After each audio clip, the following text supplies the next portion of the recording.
Assalamualaikum warahmatullahi wabarakatuh. Bismillah, alhamdulillah, wassalatu wassalamu ala rasulillah wa ala alihi wa sahbihi wa man tabi'ahudah wa la hawla wa la quwwata illa billahil aliyil azim. Amma ba'd, mahasiswa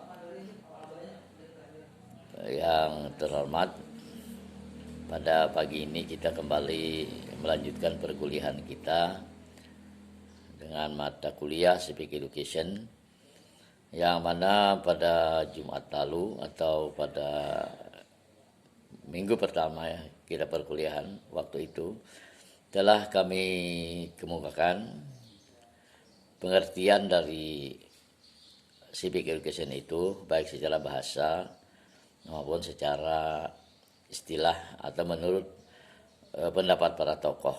Kemarin insya Allah kamu masih ingat ya, mahasiswa masih ingat bahwa ada dua tokoh yang kita kemukakan di sini. Pertama adalah Zamruni yang berpendapat bahwa Civic Education itu adalah pendidikan kewarganegaraan, dan yang kedua adalah Profesor Dr. Azumardi Azra MA, yang beliau mengatakan bahwa Civic Education itu adalah artinya pendidikan kewargaan. Nah ini salah baca kembali, telah kembali apa alasannya beliau berpendapat seperti itu. Nah, maka pada hari ini saya akan melanjutkan perkuliahan kita dengan topik yang lain. Topik lanjutannya adalah berkenaan dengan sejarah perkembangan pendidikan kewarganegaraan. Yang kemarin kita ketahui bahwa pendidikan kewarganegaraan atau civic education itu adalah intinya itu adalah pendidikan demokrasi.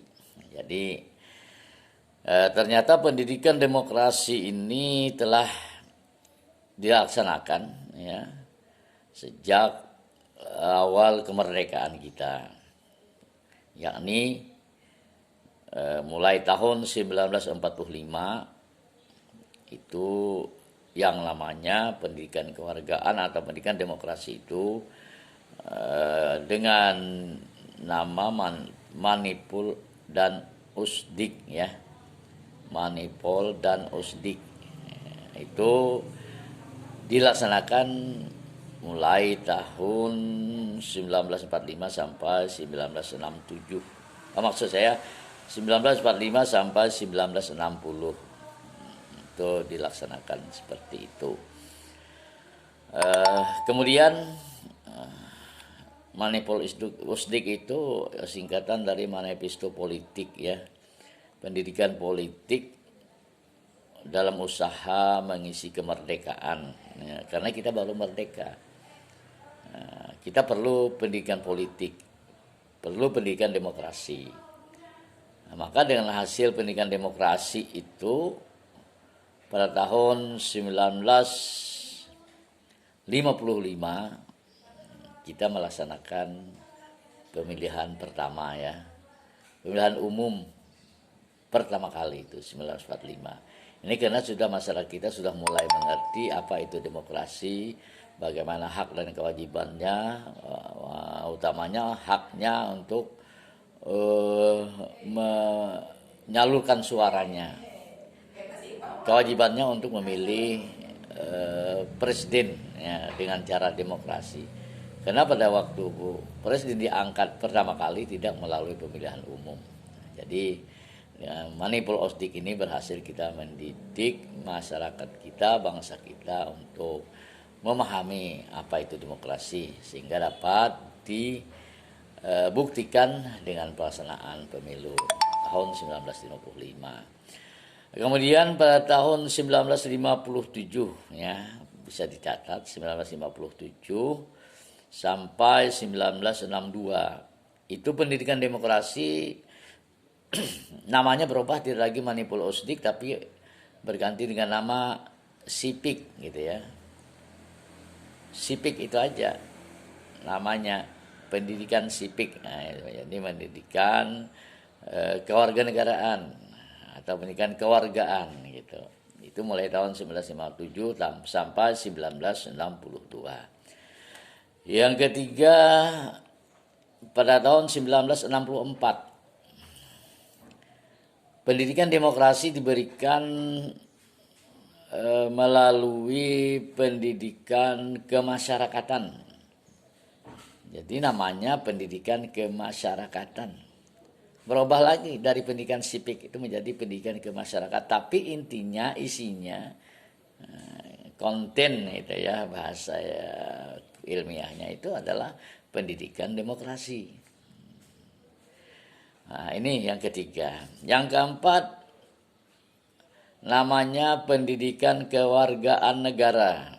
Nah, pendidikan kewargaan negara. Kalau sekarang kan pendidikan kewarganegaraan. Kalau dulu namanya pendidikan kewargaan negara. Ini tahun 1968 sampai 1969.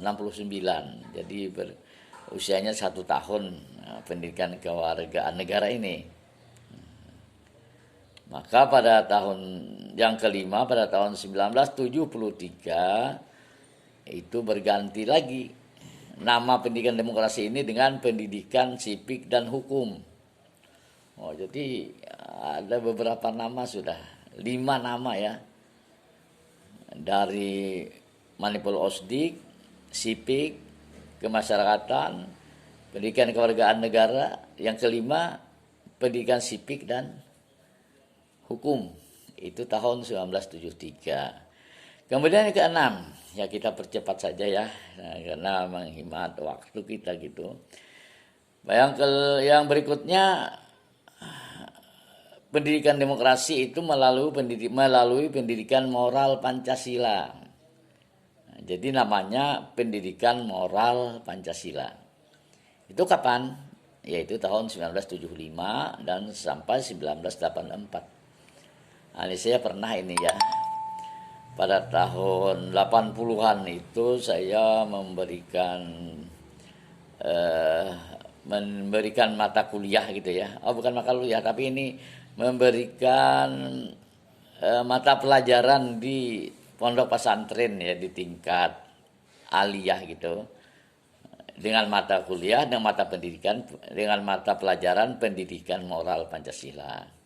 Pernah saya itu di pondok pesantren Al Istiqomah ya, yang tempatnya Pak Rektor ini sekolah dulu. Setelah di Al Falah beliau pindah ke pondok pesantren Al Istiqomah ini di Banjarmasin. Ini tahun 75 sampai 84, itu namanya pendidikan moral Pancasila. Isinya juga di dalamnya ada pendidikan demokrasi yang seperti kita pelajari sekarang. Yang ketujuh, pendidikan filsafat Pancasila. Nah, sekarang mungkin diberikan mata kuliah khusus ini ya, Pancasila ini.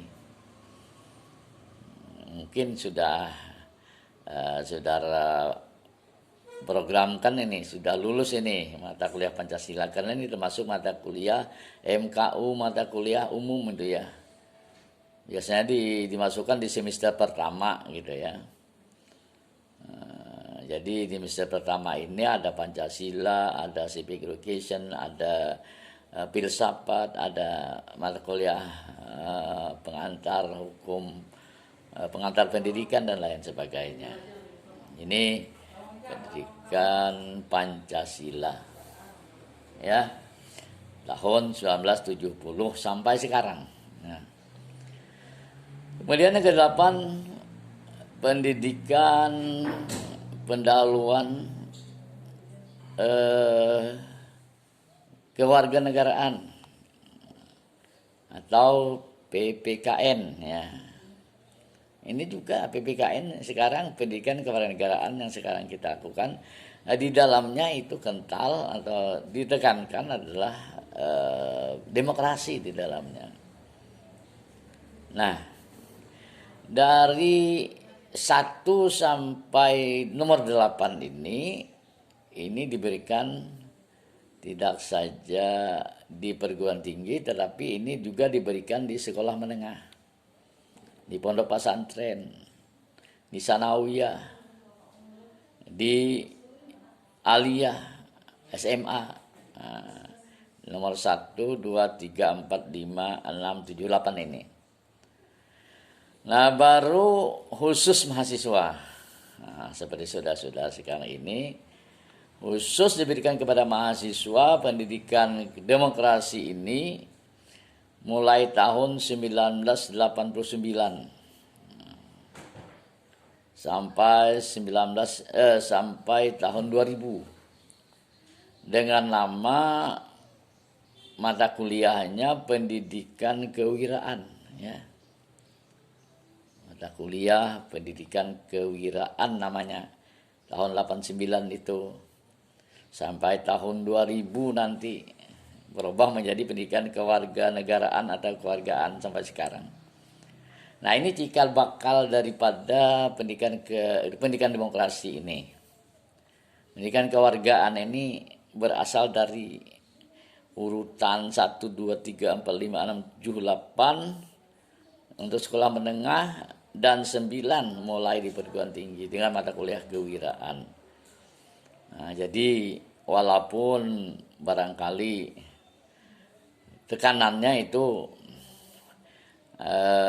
beda antara satu materi tadi, filsafat Pancasila umumnya tekanannya pada falsafah dan ideologi, ya, ideologi negara yang dilaksanakan dengan demokrasi. Kalau pendidikan kewiraan itu tekanannya itu adalah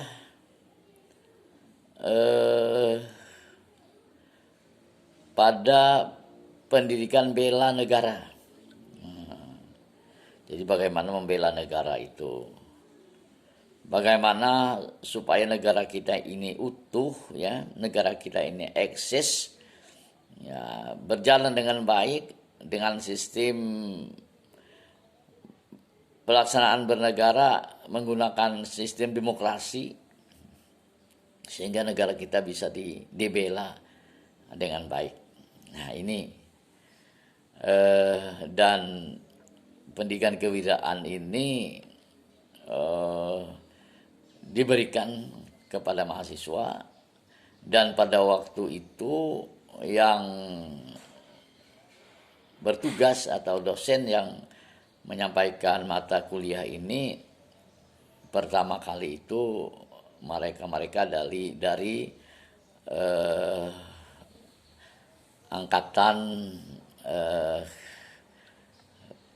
angkatan kepolisian, juga angkatan bersenjata, tentara nasional dan sebagainya, karena mereka ini yang tahu bagaimana perkembangan keamanan dan membela negara itu sendiri.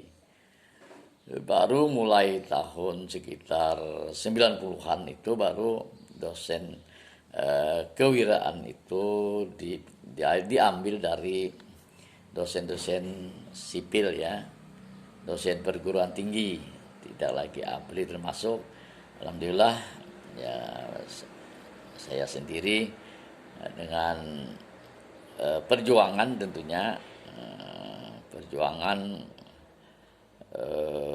ini menempuh ujian dan sebagainya sehingga dapat lulus, ya, untuk menjadi dosen kewiraan waktu itu tahun 1992, ya, sampai 1993 gitu. Kemarin sudah saya jelaskan 2 tahun, ya.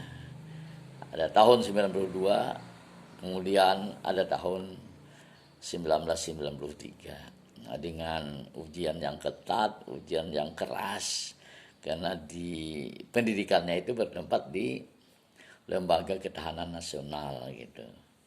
Ujiannya, pendidikannya itu diberikan oleh tokoh-tokoh Lemhanas gitu, ya. Lembaga Ketahanan Nasional itu yang terdiri dari jenderal-jenderal, dan juga ada dari UI, dari Dinas Pendidikan waktu itu, profesor yang berpengalaman tentang ini dan lain sebagainya. Nah, jadi ini sampai sekarang Sampai tahun 2000 berubah lagi kurikulumnya, untuk bela negara, untuk pendidikan demokrasi diberikan melalui pendidikan kewargaan atau kewarganegaraan. Nah, jadi alhamdulillah, ya saudara-saudara atau kita sudah masuk pada pendidikan kewarganegaraan atau kewargaan sekarang. Dan insya Allah sampai kapan nanti ya tergantung kepada kebijakan-kebijakan Departemen Kementerian Pendidikan. Mungkin kalau memang ini sangat diperlukan, nah maka sampai kapanpun ini wajib diberikan kepada mahasiswa. Nah barangkali itu yang bisa kita pahami beberapa itu tadi beberapa poin tentang perkembangan pendidikan demokrasi ini dari A, B, C, D, E, F, G, H, I, J ya. K, L kalau diganti dengan huruf. Nah, kalau diganti dengan angka tadi 1, 2, 3, 4, 5, 6, 7, 8, 9, 10. Nah, ini yang perlu Anda hayati betul-betul gitu. Karena dengan memahami ini maka akan mengerti bahwa pendidikan demokrasi, pendidikan kewarganegaraan atau kewargaan ini sangat penting diberikan kepada mahasiswa, dan mahasiswa hendaknya memahami dengan benar sehingga dapat menjadi penopang ya atau tonggak berdirinya demokrasi di negara kita ini. Ya, mahasiswa yang berbahagia tentunya karena kita hari ini akan melanjutkan perkuliahan kita, yaitu topik berikutnya. Kemudian kemarin setelah pengertian, kemudian yang kedua tadi adalah perkembangan, yang ketiga mari kita ikuti perkuliahan atau judul topik yang baru adalah tujuan pendidikan kewarganegaraan ini, atau tujuan dari pendidikan demokrasi ini apa. Nah, di sini ada 5 poin yang harus kita pahami dan harus kita capai ini. Tujuan pendidikan kewarganegaraan yang pertama adalah membentuk kecakapan partisipatif yang bermutu dan bertanggung jawab. Ini pertama. Kenapa kita ikuti pendidikan kewarganegaraan ini? Karena untuk membentuk kecakapan partisipatif yang bermutu dan bertanggung jawab. Nah, jadi nanti saudara-saudara punya kecakapan ya. Kecakapan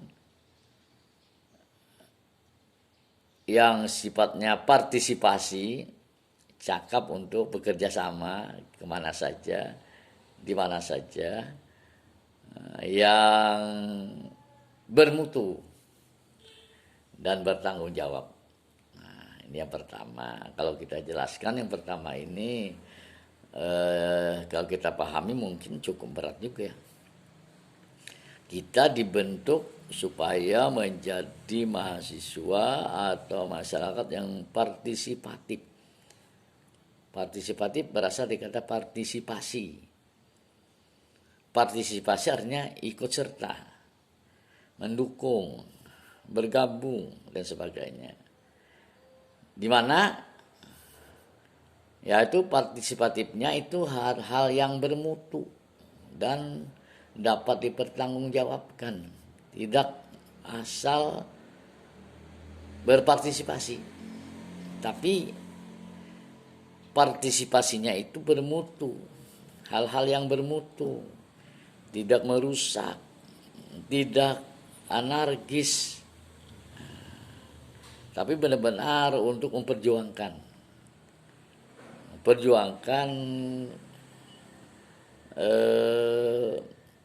kebenaran dan menegakkan demokrasi dengan sebaik-baiknya dan bisa dipertanggungjawabkan. Jangan berpartisipasi pada hal-hal yang tidak bisa dipertanggungjawabkan, apalagi merugikan. Jadi sekarang kan ada demo itu di mana-mana, ya. Mahasiswa, buruh, masyarakat menuntut, memprotes Omnibus Law itu ya. Nah, boleh saja mereka ke lapangan itu, tapi jangan sampai merusak, anarkis, dan jaga mutu, jaga ketertiban dan sebagainya, dan lakukanlah hal-hal yang berguna untuk rakyat atau untuk bangsa ini, dan juga ini tidak menyalahi aturan, supaya nanti bisa dipertanggungjawabkan dengan sebaik-baiknya gitu. Yang kedua, tujuannya adalah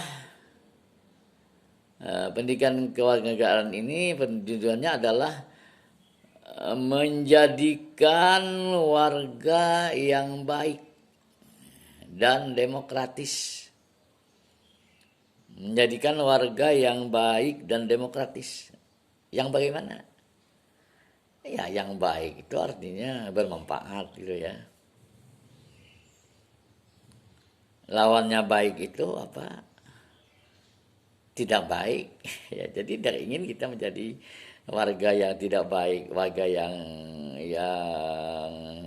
jahat, tidak, tapi warga yang baik. Kemanapun kita berada, dimanapun kita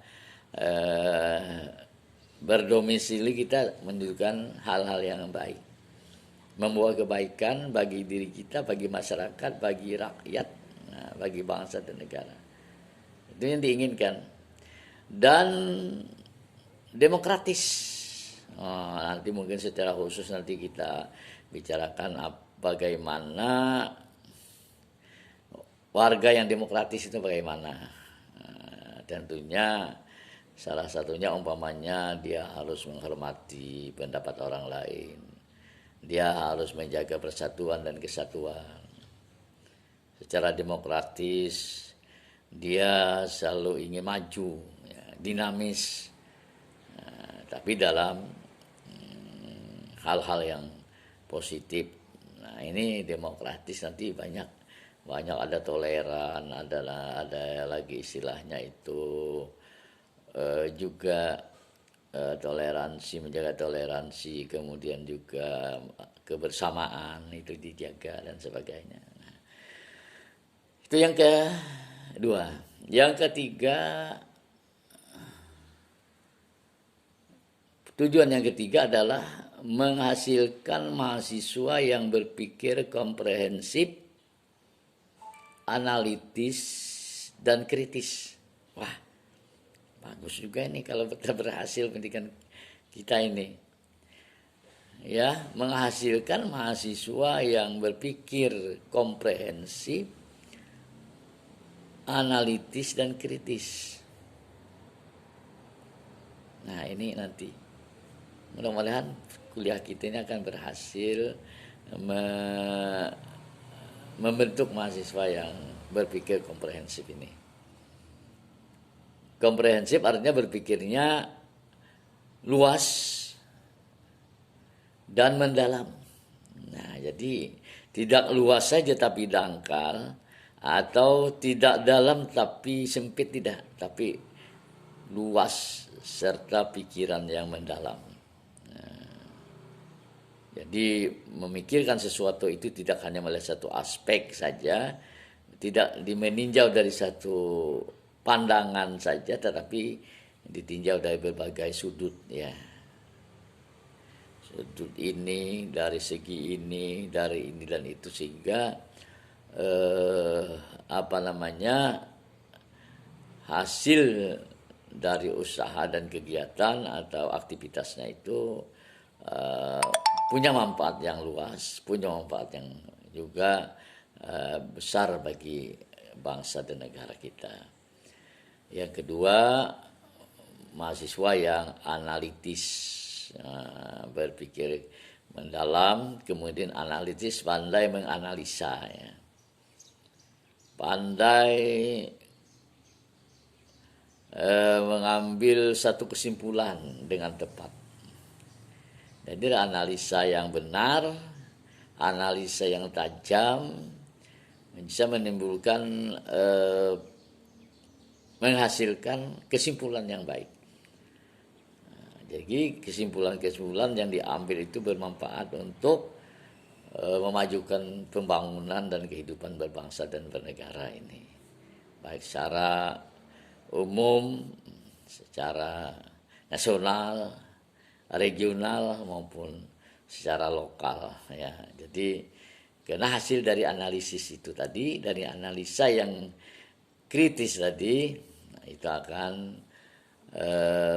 membawa dampak yang lebih baik. Ini tujuan yang ketiga, analitis dan kritis. Kritis apa?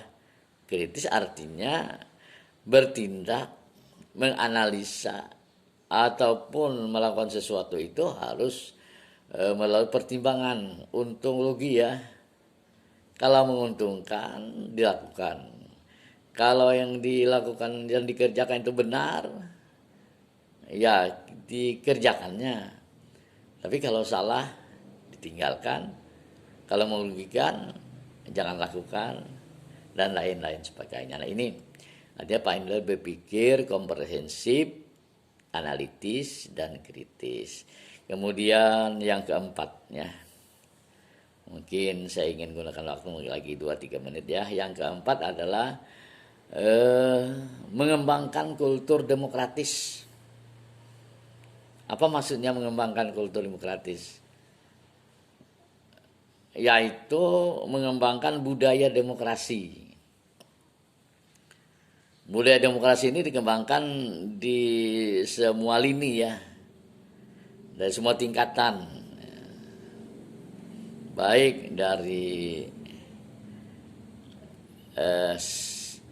untuk hidup bernegara, untuk hidup berkeluarga, untuk hidup bermasyarakat, di bidang pemerintahan, di bidang swasta dan lain sebagainya. Kultur demokrasi ini dikembangkan.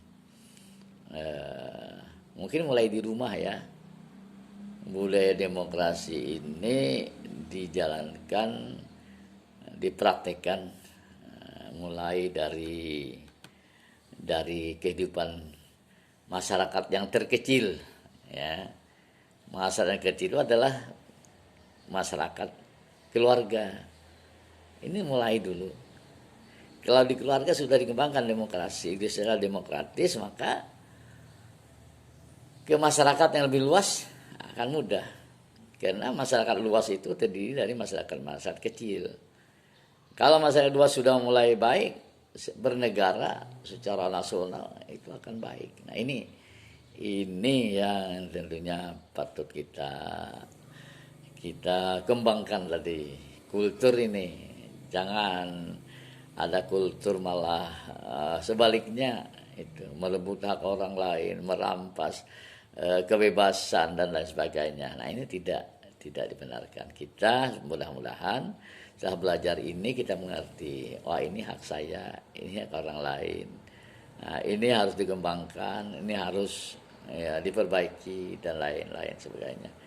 Nah, ini yang keempat, yang terakhir.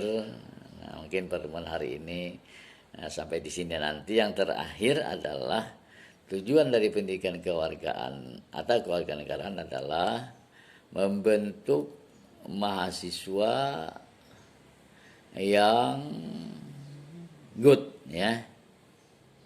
Mahasiswa yang itu good and responsible citizen. Wah, ini bahasa stampen ini. Supaya mahasiswa itu menjadi good and responsible. Good artinya baik, responsible artinya bertanggung jawab ya gitu. Jadi misal mahasiswa itu baik dari segi sifatnya, tingkah lakunya, kualitasnya dan sebagainya, dan responsible, bertanggung jawab, atau juga boleh mungkin dikatakan mahasiswa itu peka ya, peka terhadap situasi dan kondisi di mana dia berada. Nah, sehingga kalau ada hal-hal yang merusak, ada hal-hal yang merugikan, maka dia cepat tanggap ya, cepat tanggap untuk mengatasi atau untuk mencari jalan keluar agar apa yang tidak diinginkan itu tidak akan terjadi, agar kerusakan tidak berlarut-larut, apa yang merugikan itu bisa diperjuangkan supaya menjadi hal-hal yang bermanfaat. Nah, ini yang dapat kami sampaikan pertemuan kedua ini. Dan insya Allah pada pertemuan berikutnya kita lanjutkan lagi dengan topik pembicaraan yang lainnya yang masih berkenaan dengan ini. Mungkin masih ada 2 kali pertemuan ya secara virtual seperti ini. Nah, maksudnya pertemuan saya memberikan materi seperti ini. Nah, kemudian nanti pertemuan berikutnya itu mungkin saya akan memberikan tugas ya kepada kita semua agar kita diskusikan di secara virtual lagi ya. Kita diskusikan secara daring, apakah nanti diskusinya dengan Zoom gitu ataukah diskusinya dengan media classroom atau lain-lainnya, itu nanti kita bicarakan. Nah, sementara ini mohon maaf baru kita bisa melaksanakan pertemuan seperti ini melalui YouTube ya, yang saya kirim kepada saudara-saudara. Mudah-mudahan bisa disimak, diulang-ulang, dibaca gitu bukan, mohon maaf, belum membaca gitu ya. Nanti mungkin saya juga kurang di sistem yang lain yang mana tulisannya ini tampil di saat kita kuliah.